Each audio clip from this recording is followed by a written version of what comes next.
Ever since the Xbox Series X was announced as the most powerful console of all time, I've kind of wanted to see a game that really kind of showcases what that console can do. Obviously, we're seeing a ton of great stuff coming from the PlayStation side, and when we saw E3 this past year from Microsoft, it did give me some hope that we would be getting some fantastic stuff from Microsoft themselves down the line, even if it's going to be, year and a half, 2 years away. Nothing in my opinion really looks fantastic in terms of like this next generation stuff, at least that I've seen so far. But a lot of people kind of gravitated, towards, what Microsoft was showing in terms of like Starfield and stuff like that. So I thought it'd be fun to kind of showcase some gameplay from the new Ratchet and Clank, while also showcasing the quote-unquote in-engine, type situations with Starfield, and see which looks better. Because a lot of people, they'll confuse one with the other, okay? Like in-engine. We've all been fooled by this, right? It's basically a step above CGI. The game won't end up looking that good, but it's an interesting point of comparison to kind of show the two and see what's going on. So let's go ahead and get started, shall we? Hey, what's going on, everybody? It's me, Crap Gaming, back with another video. Hopefully you guys are all doing good. Slap that like button for me, and let's get started, shall we? What's going on, you babies, and all you faces? How y'all doing? How y'all liking your Xboxes? Good. Let's get going, shall we? So when it comes to Starfield, this game looked absolutely amazing. This is going to be the showpiece for those 12 teraflops of power. So let's take a look at that. Now, the funny thing is, when you look at Starfield and you look at what they've been able to do with this in-engine stuff, the in-engine stuff doesn't even look as good as the stuff that we're seeing so far on the PlayStation 5.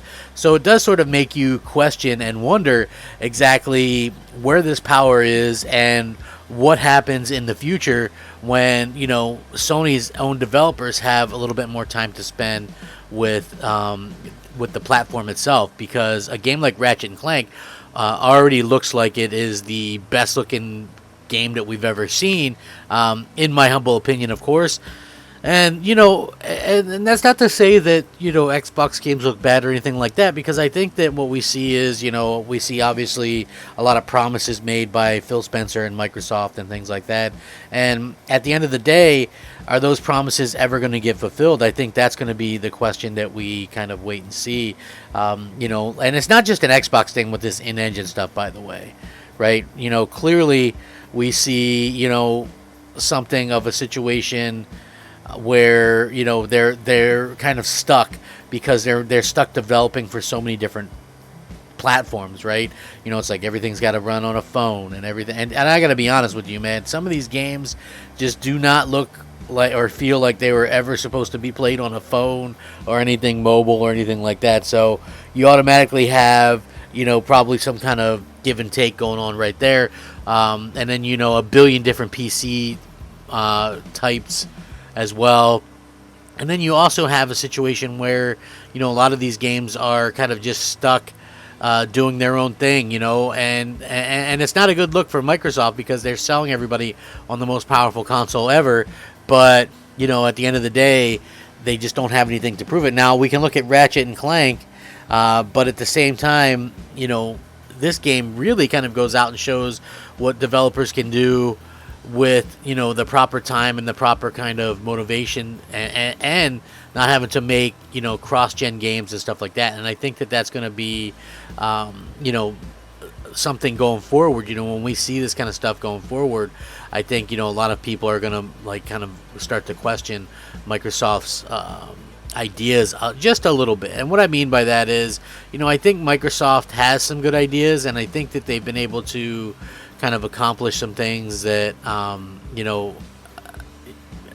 that maybe weren't going to be able to kind of accomplish otherwise. But I think that it's going to take some time, and I think just getting to that point is going to be a little bit of a hassle. Whereas Sony, even though they get a lot of crap for the whole believing in generations thing and not having that turn out the way that a lot of people wanted it to, they still have next gen only exclusives so far. And they're taking full advantage of the hardware, which makes you feel good as someone who has went out and spent money on the hardware. I think that's a great thing.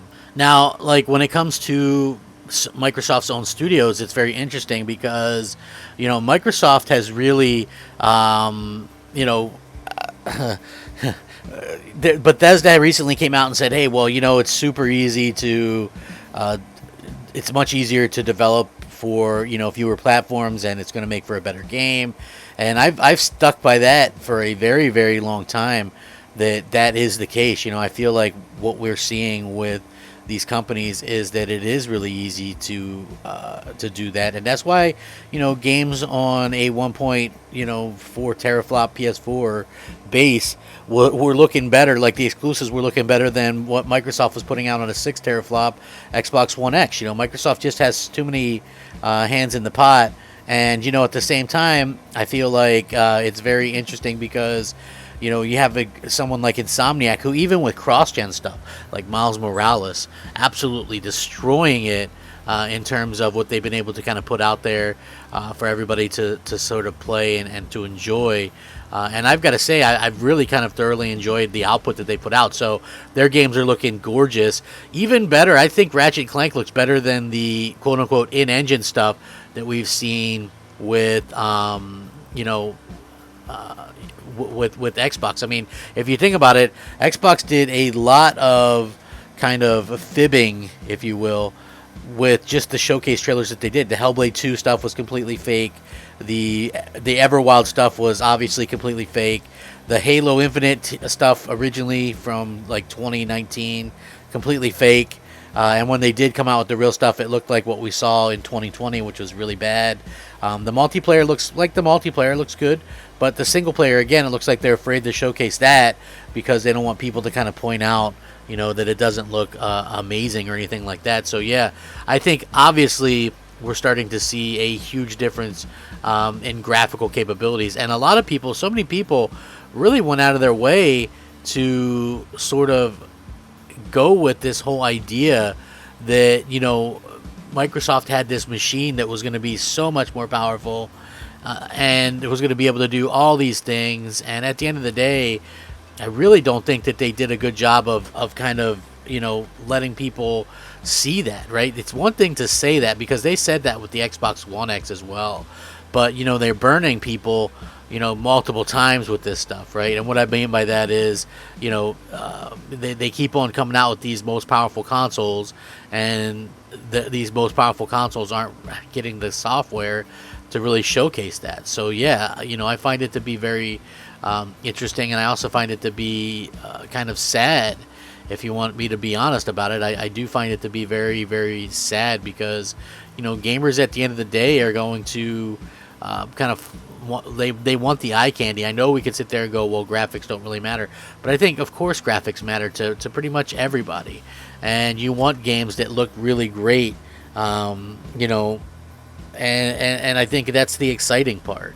When we get games that take advantage of the full platform and the hardware and all that kind of stuff, I think that that's what we all kind of want as fans.